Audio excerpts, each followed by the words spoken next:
po sa inyong lahat. Welcome sa ating Be Empowered.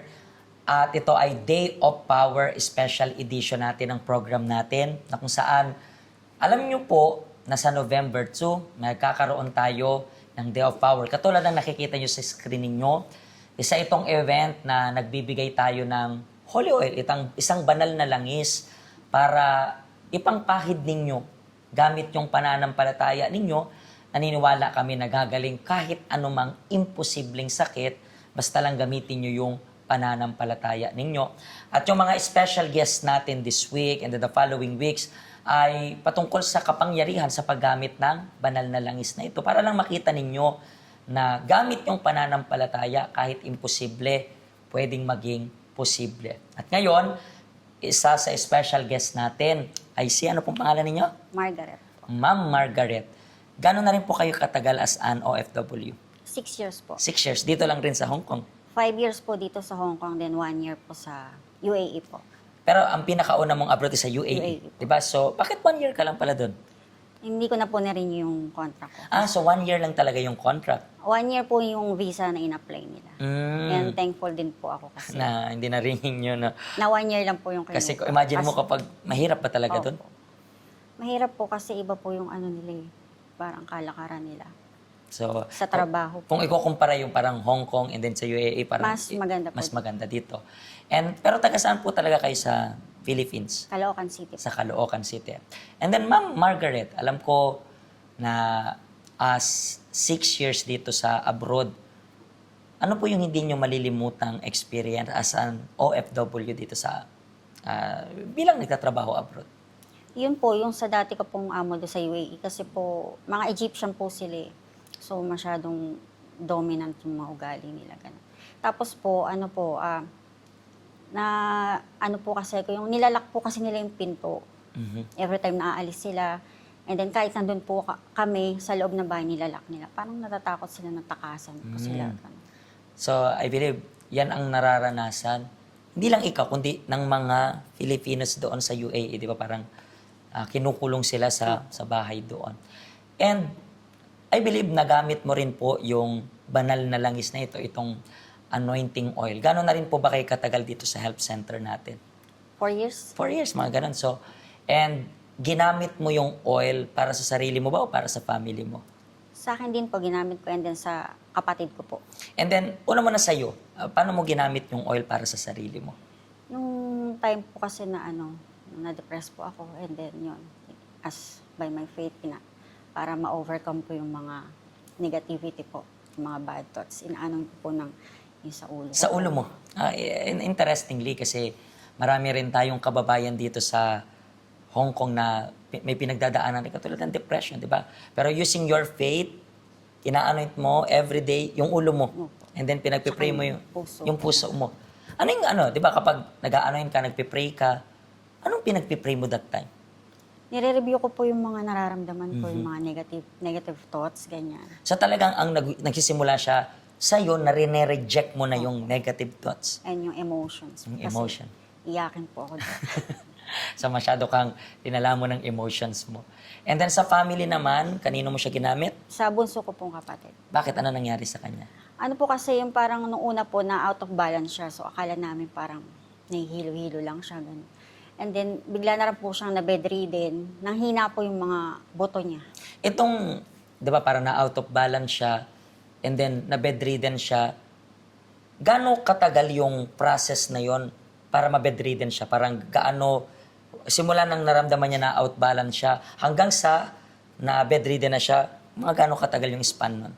Kasi nag-start po yung 2023 ng September. Siguro mga 4 months din na siya. 4 months lang. Na-bedridden na po siya. Within 4 months, yung na-out balance siya hanggang bedridden, 4 months lang. So, ang bilis. And then, paano mo ginamit yung oil pagdating sa kanya?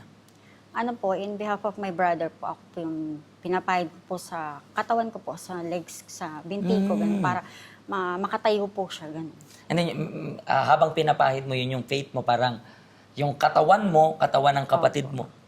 And while you are anointing yung sarili mo, by faith, iniisip mo, pinagpipray mo yung family member mo using itong anointing oil na ito. Kamusta na yung kapatid mo? Okay na po siya in 1 year po. na okay na po siya, yung ginamit ko po yung holy oil. And then nung nagka-chance po ako na na umuwi po sa Pinas, nadala ko rin po sila sa church. And kumuha rin po sila ng blessed oil doon So, sa Pinas. ang nangyari is bedridden na siya. Pero, meron bang sinabi yung doktor kung bakit ganun yung sitwasyon? Bali kasi may nireseta sa kanyang gamot na parang yun yung side effect, nanghina yung boto niya. Mga buto niya. And then, bedridden na, parang wala ng pag-asa. And then, you use yung faith mo, pinapahiran mo. And then, within 1 year, Opo, within 1 year, nakatayo na siya. Naka-recover na Ngayon, normal na siyang nakakakilos. Opo. So, I was even thinking, ang pinaka-lesson dito is yung perseverance mo, yung pagtsatsaga mo. Bakit? Kasi, maraming mga tao iniisip parang wala namang nangyayari kasi parang everyday, within 1 year, parang iniisip ng mga tao, matagal masyado yon. Pero I believe hindi mo alintana yung tagal, basta ginagamit mo lang yung pananampalataya mo. I believe rin na nakakita ka ng unti-unting changes hanggang makita mo yung kompletong changes. Diba? So, yun yung reason kaya importanteng gamitin yung pananampalataya. So ngayon, okay na siya. Okay na po. Ngayon, yung depression mo, kamusta na? Okay na rin po ako. So ngayon, free na yung isip. Ngayon, better version na ng sarili. Salamat sa Panginoon. Yun yung reason po, kaya gusto rin po namin kayong iimbitahan para sa Day of Power event na to. Katulad niya, na merong depression. Katulad ng family member niya na bedridden na, parang wala ng pag-asa. Imagine niyo, ang nag-cause sa kanya kung bakit siya na maging bedridden, gamot. What if gamitin mo po yung faith mo? We respect yung doktor, we respect yung medicine, pero we know na lahat ng gamot may side effect. Gamitin nyo po yung faith ninyo. Yung pananampalataya nyo, kahit anong imposible, mapapagaling. Gamitin nyo lang yung pananampalataya. Lagi kong ine-emphasize yung pananampalataya kasi yung oil alone, walang power kung wala naman kayong faith. Example siya para sa ating lahat. Maraming salamat po, Ma'am Margaret, sa pag-share ninyo ng story ninyo. Ay hopefully, naka-inspire to sa ating mga kababayan. At maraming salamat po ulit sa inyong pakikinig. Next episode natin, meron tayong napakagandang testimony that talks about using yung oil gamit yung kapangyarihan ng Panginoon. Pagpalain po kayong lahat ng Diyos at see you sa event natin November 2, Linggo, dito sa ating Help Center. God bless you po.